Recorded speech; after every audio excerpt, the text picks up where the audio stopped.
Yan ang damo. Kasi yung mag-mower dito, hindi pa dumating. Wala, Diyos ko po. Super ang haba na. Ang damo.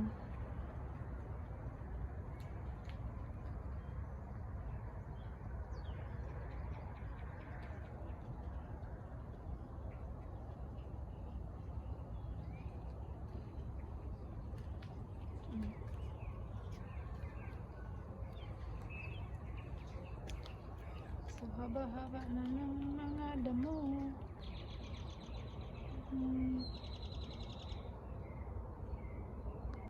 Ang aking sibuyas. Hindi man namatay yung sibuyas. Humaba lalo. Oh.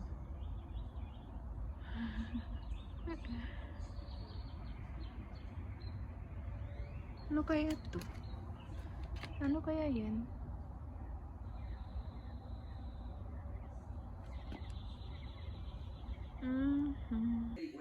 Kumusta na ang aking mga halaman? Pinasok ko yan sila noon na January bago kami umalis, kaya yung dalawang yun namatay.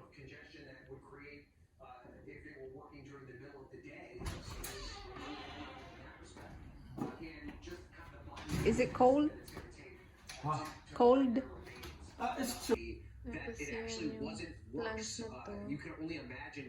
Okay din. Hindi sila namatay. Bago ako maalis ng bahay, pag nag-vacation kami, nilalagyan ko sila ng tubig, pero konti lang kasi hindi rin gusto nitong madaming tubig, nalalanta sila. Parang nalulunod.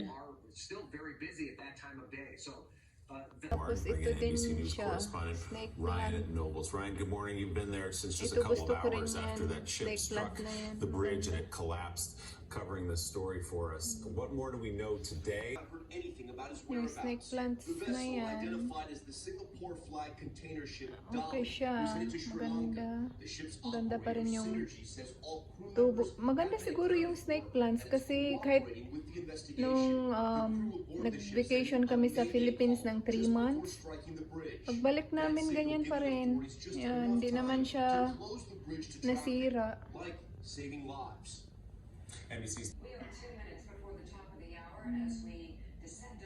Pinasok ko sila sa bahay bago kami pumunta ng Philippines kasi nag-snow, tsaka ang lamig sa labas, kaya pinasok ko sila.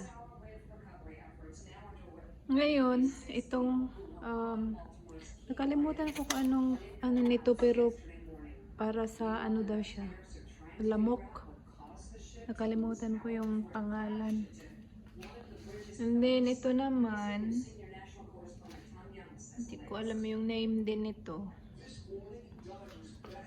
Yan, ganyan na sila.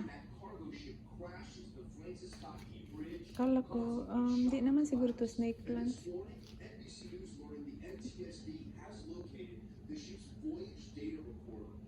Lilipat ko yan sila dun sa labas. Ito naman, may roots siya. Nilagyan ko lang siya ng ganyan kasi nung Christmas, nilagay ko sila dito sa loob.